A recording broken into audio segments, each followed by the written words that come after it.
I've been going through a rough time with my family. I turned 18 last week, and my dad thought it was the right time to kick me out. My mother passed away when I was 3 years old in an unfortunate accident.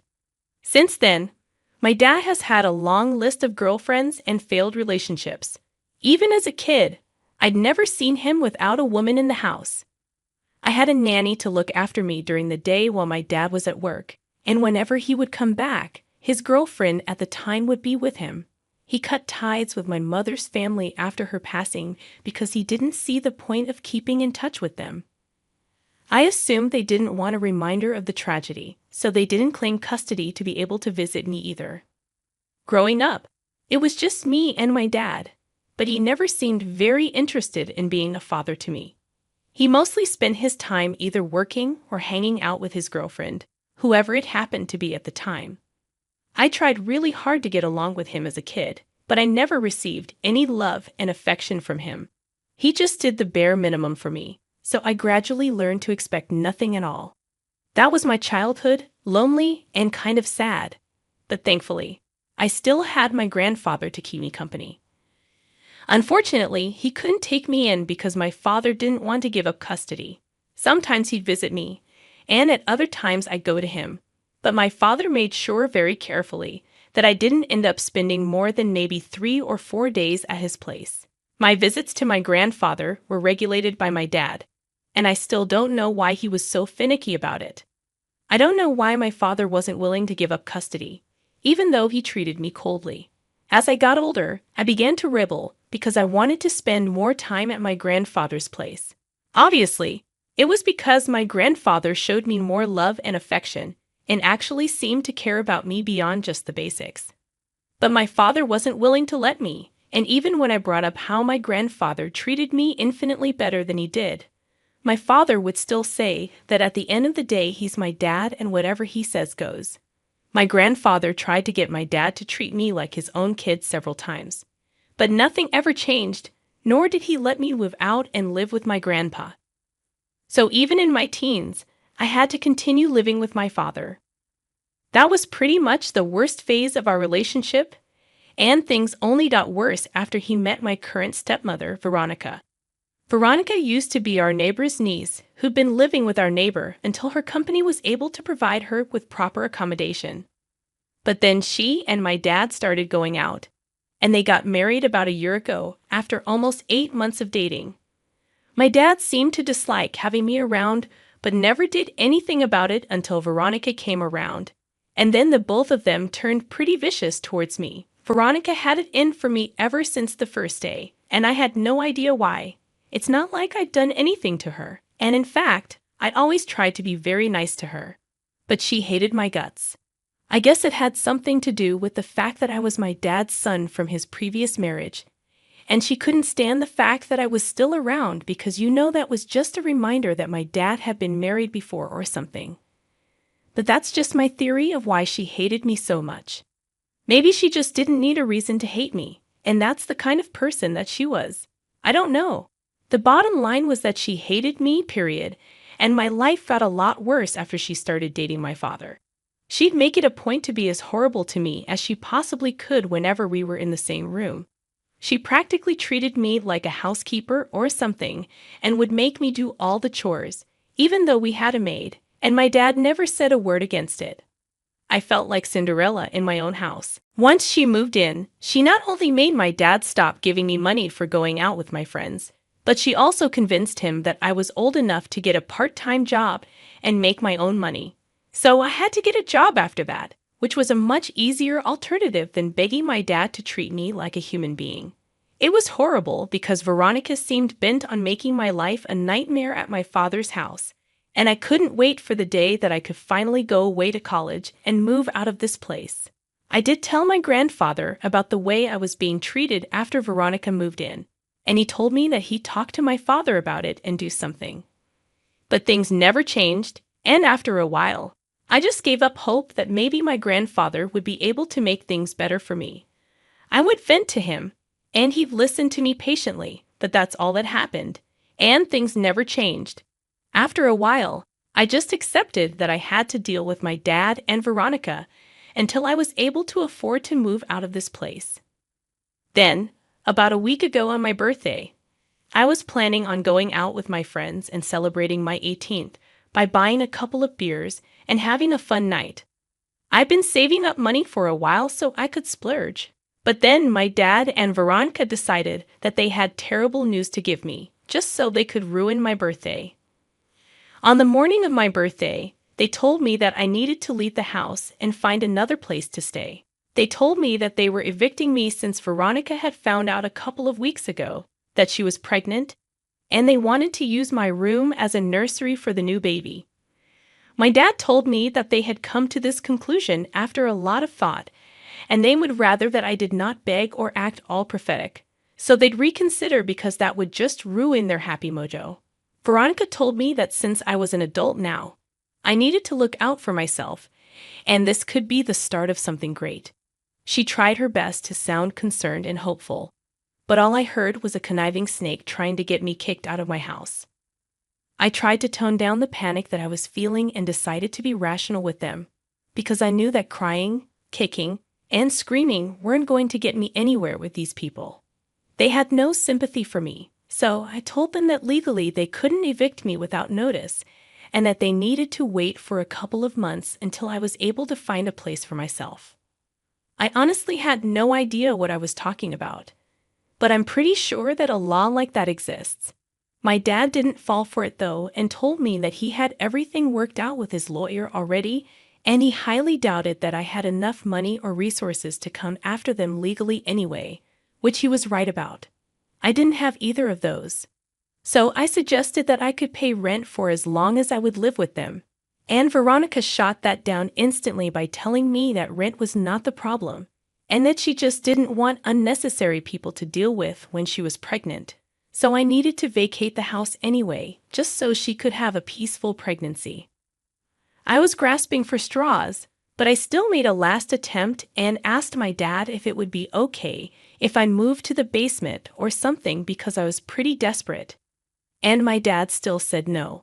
He worked in a bank and made a decent income, so much so that Veronica had actually quit her job to be a stay-at-home wife, so I knew that money was not the problem. After some bickering, I realized I couldn't change their minds, and they wanted me out at any cost. Now that I was an adult, they could kick me out without any legal repercussions, and I couldn't even do anything about it. So, I accepted defeat and went up to my room to pack my things and leave. I had no idea if my grandfather would be able to take me in or not. One of the major reasons that I hadn't moved in with him against my dad's orders was because he wasn't very financially stable. He'd been a high school science teacher, but was now retired. He had an unfortunate gambling addiction when my dad was in his 20s, which really messed up his savings, and he relied on my father heavily. He could barely even support himself. So, I had no idea how he'd be able to support me as well, and that's why I hadn't moved in with him earlier. But now I had no other choice.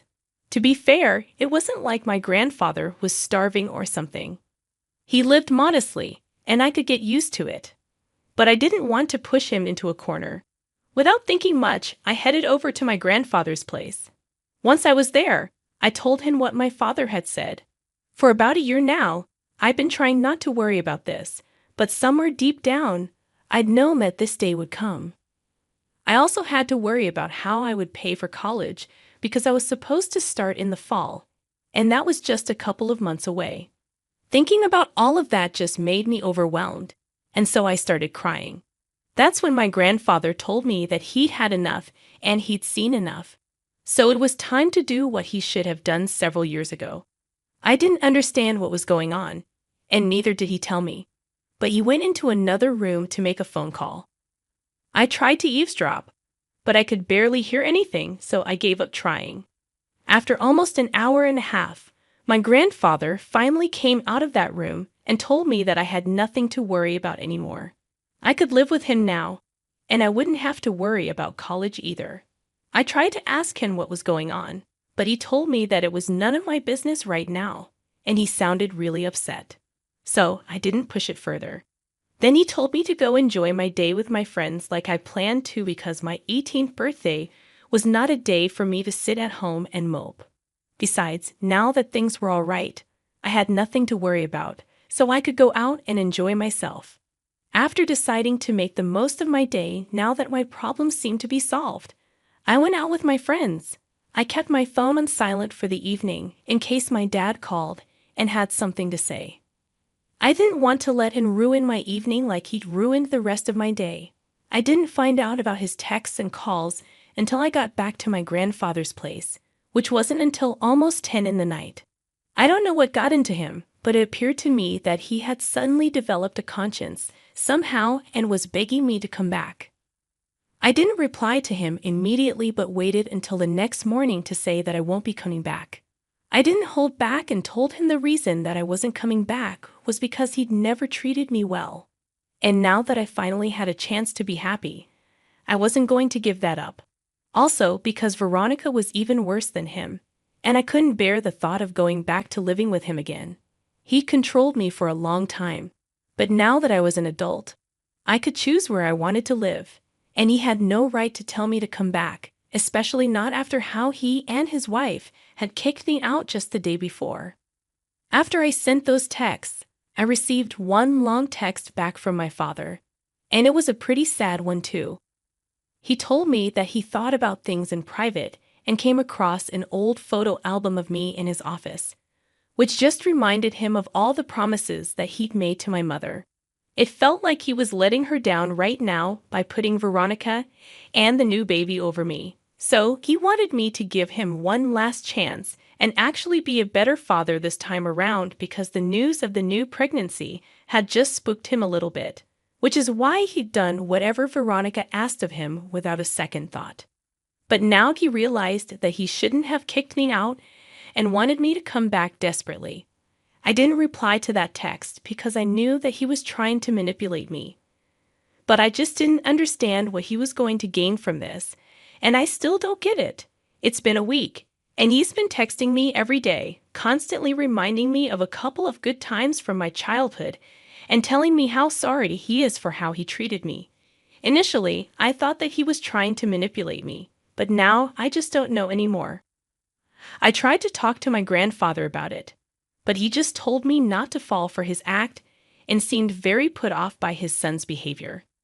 I feel kind of sorry for my dad because now he's finally trying to be nice to me, but I don't want to go back anymore, and I feel like a jerk for some reason.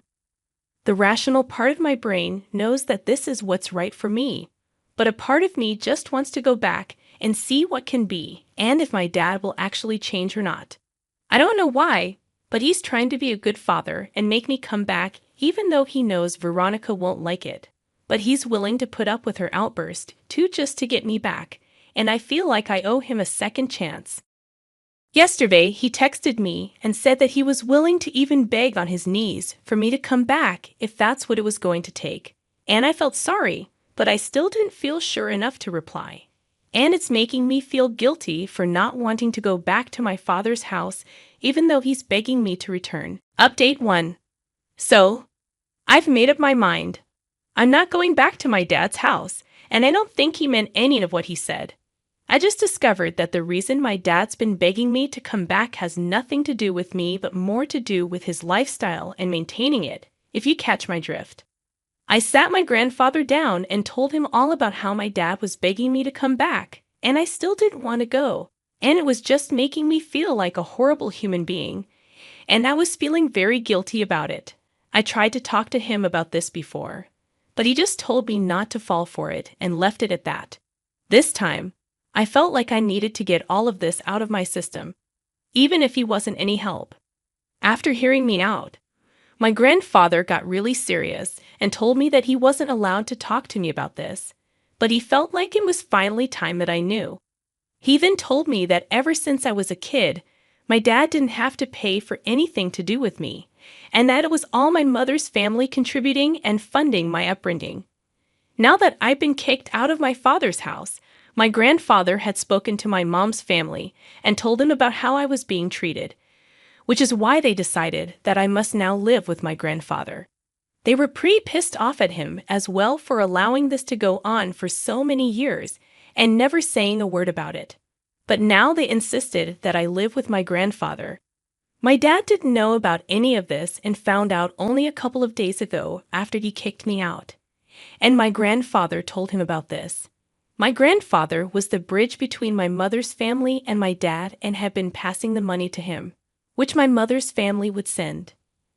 My dad always assumed that it was my grandfather funding everything, and my grandfather never corrected him because he knew that my dad didn't like my mother's side and wouldn't take money from them, which would, in turn, affect me because my dad was never willing to spend money on me. So he kept it a secret and pretended like he was giving my dad money to bring me up. My mother's family was pretty rich, so it was like huge amounts of money, which is probably why I went to a private school for so long, because my dad would never have wanted to spend money like that on me. Unfortunately, after my dad married Veronica, he started keeping those funds from me and forced me to get a job just so I could afford even basic things like going out once in a while and buying clothes and shoes that I desperately needed because I'd outgrown the previous ones. I mean, I know it's not exactly like he was depriving me of food or anything, but it still felt pretty bad. My grandfather still didn't tell my mother's side anything because he was afraid of the consequences and didn't know what they would have to say about this, so he just kept it all quiet. But once I got kicked out, he realized that he had to speak up for my sake and finally told them the truth. I was mad at my grandfather for never telling me about any of this, but then he told me that he had no option but my mother's family wanted this to be a secret. Apparently, they didn't want me to know that they were the ones paying for everything because then I'd probably want to meet them. And they didn't want to meet me, not because they didn't like me, but only because they said that I looked too much like my mother and they couldn't bring themselves to do it. So it was more of an emotional reason than a practical one that stopped my grandfather from telling me anything. I was a little mad at him for never stepping up and telling them how my father and Veronica were treating me as well. But he said that he was afraid that if he spoke up about it, my mother's family would intervene and have me taken away from them, and then he'd never get to see me again. It was an irrational fear, but he was still afraid of it. We talked things out, and I have to admit, I'm still trying to process a lot of it, but at least I know the truth now. And I'm definitely not going to fall for my dad's manipulation because he's only trying to get me back so my mother's family will continue sending him the money, and he can use it for his benefit. I knew that his new avatar was too good to be true anyway, so I'm not too upset about any of this. Update 2. So after learning the truth about why my father was so desperate to get me back, I blocked him. It's been a couple of days since then, and since he can't contact me, he started using Veronica's number to text me. Even she called me to let me know that I was being horrible to my father. I didn't have her number saved, so I accidentally answered the call. As soon as I heard her voice on the other end, I wanted to hang up, but curiosity got the better of me, and I stayed. She pretended like she was crying and told me through mock sobs that my dad was really upset and she couldn't see him like this, especially in her condition, as if she had a disease or something. I told her that I wasn't interested in speaking to her, and she handed over the phone to my dad, who was about to say something. But I cut him off and said that he could drop his little act now because I knew the truth, and I wasn't going to fall for it. He said that he didn't know what I was talking about, so I told him that maybe my mother's family could explain better, and then hung up and blocked Veronica's number as well. It was pretty satisfying to hand it back to them, and my grandfather thinks that I dealt with it well. In other news, I spoke to my grandfather, and I told him that I really wanted to meet my mother's family, even though I knew that they didn't want me to meet them because it was hard for them to see me. But I just had to see these people and thank them for everything that they did for me. It was a little difficult, but my grandfather finally managed to convince them to fly down here and meet me for the first time. I have seen pictures of my mother's family, her parents, and her older brother, but I guess meeting them is going to be very, very different. I don't know what to expect, and there's still a couple of days to go before I have to see them. But I'm excited, and I know that no matter what, they're going to love me. And even though this is my first time ever seeing them in person, I know that I'll love them too. Update 3. Hey, I'm back from my first meeting with my mother's family, and I'm happy to say that it went well. My grandfather was there with me every step of the way, and I'm glad for it because I was pretty nervous. My other grandparents were also lovely people, and my uncle was actually just the same person as I am, but just a lot older. All of us cried a little when we saw each other, which was pretty awkward for the other guests at the restaurant to see. But we didn't care. We were just so happy to meet each other. Once we got over the emotional part of the meeting, they started asking me about my life and interests, and I told them everything. They actually seemed to be interested and cared about me. They also told me that I didn't need to worry about my college funds because they had it all planned out but had forgotten to mention it to my grandfather. That was a huge relief as well. We had a great time overall, and we're going to meet a couple more times before they fly back home next week. They promised me that we're going to meet every month, and they'll either have me fly out to them or they'll come to me. But we definitely will catch up every month, and I'm really happy about it.